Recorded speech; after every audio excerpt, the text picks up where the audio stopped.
और चलिए अब रुक करेंगे अर्पिता आर्या का, जो आपको बताएंगे आज सुबह की तमाम बड़ी और अहम खबरें। शुक्रिया शशि। और इस वक्त मैं देहरादून में मौजूद हूं। यहाँ मौसम जरूर सर्द है, लेकिन देखिए इस वक्त सबके चेहरे पर एक टेंशन है, टेंशन कोरोना को लेकर, क्योंकि खतरा जो है कोरोना का वो बढ़ता जा रहा है। न सिर्फ उत्तराखंड, दिल्ली की अगर हम आपको तस्वीर दिखाएं तो वहां पर भी खतरा सबसे ज्यादा बढ़ गया है। येलो अलर्ट किया गया है, कई पाबंदियां लगाई गई हैं, लेकिन बावजूद इसके लोग लापरवाही कर रहे हैं, सड़कों पर उतर रहे हैं। कई बाजारों पर मुख्यमंत्री खुद कह रहे हैं कि अगर बाजारों पर ऐसी भीड़ बढ़ती रही तो बाजारों को बंद करना पड़ेगा। कई सख्तियां की गई हैं। दिल्ली में नाइट कर्फ्यू है, cinema hall, multiplex, banquet hall बंद किए गए हैं। आज दिल्ली डिजास्टर मैनेजमेंट अथॉरिटी की अहम बैठक हो रही है। दिल्ली में कल 24 घंटे में 496 नए केस सामने आए। मुंबई में 24 घंटे में 1377 केस सामने आए। लेकिन सबसे चिंता की बात यह है कि दिल्ली में जो ओमिक्रॉन के मामले हैं वो तेजी से बढ़ रहे हैं। दिल्ली में ओमिक्रॉन के केस अब बढ़कर 238 हो गए हैं। वहीं महाराष्ट्र में ओमिक्रॉन के केस बढ़कर 173 हो गए हैं। यानी आप कोरोना के टोटल मामले देखिए तो उसमें जरूर महाराष्ट्र आगे है, लेकिन अगर सिर्फ ओमिक्रॉन का जिक्र करें, ओमिक्रॉन की बात करें, तो ओमिक्रॉन के मामले सबसे ज्यादा अगर कहीं बढ़े हैं या सबसे ज्यादा इस वक्त मौजूद हैं तो वो राजधानी दिल्ली में मौजूद है, जहां पर 238 की संख्या में केस पहुंच चुके हैं। और इसीलिए सख्ती दिल्ली में बढ़ाई जा रही। कई पाबंदियां पहले भी लगा दी गई हैं। नाइट कर्फ्यू जो पहले 11 बजे से था वो अब 10 बजे से कर दिया गया है। सारे कदम उठाए जा रहे हैं। लेकिन यहाँ एक बात और महत्वपूर्ण है जो आपसे और हमसे जुड़ी हुई है, वो ये कि हमें भी सावधानी बरतनी होगी। ये नहीं सोचना होगा कि कोरोना का खतरा अब टल चुका है। अपनी सुरक्षा अपने ही हाथ है। दिल्ली में कोरोना वायरस के नंबर लगातार बढ़ते चले जा रहे हैं। ट्यूसडे शाम को दिल्ली सरकार के आंकड़ों के हिसाब से 495 नए केसेस कोरोना के दिल्ली शहर में पाए गए थे। इसके चलते दिल्ली में येलो अलर्ट की घोषणा कर दी गई है। बसों और मेट्रो में सिर्फ 50% कैपेसिटी पे लोग बिठाए जा सकते हैं। रेस्टोरेंट पे भी सिर्फ 50% ही लोग आ सकते हैं।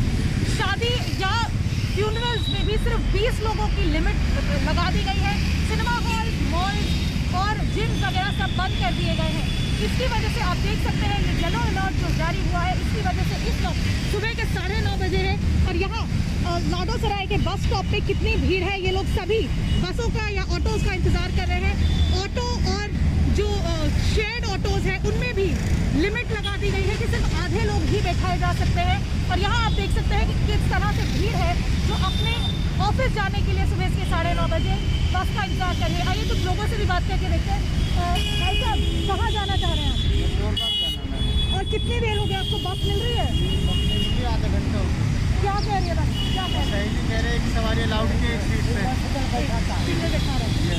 लोगों के पीछे ऐसी भीड़ भाग रही है क्योंकि लोगों को जल्दी है जाने की, लेकिन बस के अंदर क्योंकि 35 सीटों में से सिर्फ 17 से 20 लोग बिठाए जा रहे हैं। आप यहाँ पर देख सकते हैं किस तरह से लोग भीड़ लगाकर बस में जाने की कोशिश कर रहे हैं और वहाँ पे उन लोगों को रोका जा रहा है कि लिमिट है बस में कितने लोग जा सकते हैं दिल्ली में। लेकिन कोरोना वायरस की वजह से येलो अलर्ट जारी हो गया है, तो लोगों को ध्यान रखने की बहुत जरूरत है कि मास्क लगा कर रखें, डिस्टेंस बना कर रखें और भीड़ भाड़ वाली जगहों पर ना जाएं।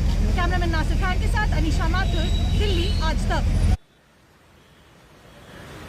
दो सहयोगी इस वक्त दिल्ली से हमारे साथ जुड़ चुके हैं। अमित भारद्वाज हमारे साथ मौजूद है और अनीशा माथुर हमारे साथ मौजूद है। सबसे पहले अमित भारद्वाज, आपका रुख करते हुए, क्योंकि अगर हम कोरोना के टोटल केस देखें तो महाराष्ट्र में ज्यादा है, लेकिन अगर ओमिक्रॉन के खतरे की आहट देखें तो यह आहट दिल्ली में बहुत बढ़ गई है। 238 केस दिल्ली में है।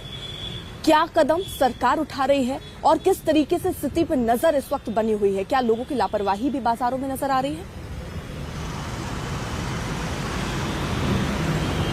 जी अर्पिता, देखिए इसको आंकड़ों के तहत ही समझते हैं हम लोग। लगभग 500 के आसपास कोविड के केसेस पिछले 24 घंटे में दिल्ली में हुए, यानी कि 1% के तकरीबन जो पॉजिटिविटी रेट है वो टच कर गया है दिल्ली में।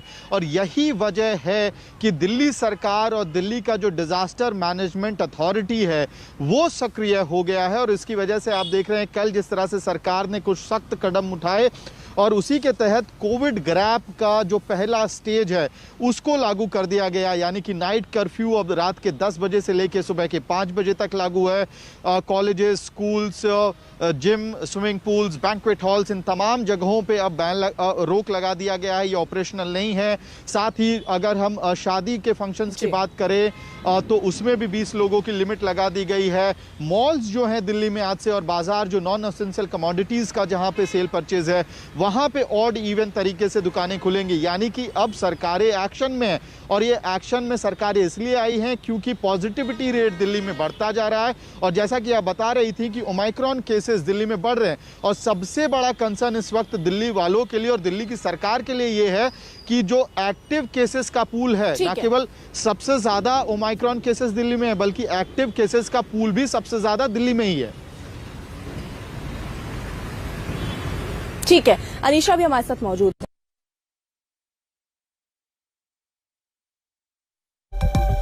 तो आम जनता है वो यही मान रही है कि ठीक है, इसका संक्रमण तो फैल रहा है लेकिन ये इतना खतरनाक नहीं है। लेकिन ये समझना भी जरूरी है कि जैसे जैसे संक्रमण बढ़ेगा इसके खतरनाक होने का जो सिलसिला वो भी बढ़ सकता है। निशा, लोग जागरूक है या उनको किस तरीके से अलर्ट पर रखा गया है और क्या बातें खास तौर पर लोगों तक पहुंचाई गई हैं ताकि एक डर, एक सतर्कता लोगों के बीच बने?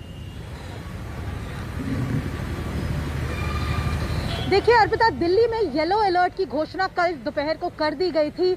मेट्रोज में, बसों में 50% सीटिंग है, रेस्टोरेंट में 50% सीटिंग है और मार्केट्स जो है वो ऑड इवन पे की तर्ज पर चलेंगी। ऑफिसों में भी कहा गया है कि प्राइवेट और सरकारी दोनों ऑफिसों में 50% ही अटेंडेंस रहे।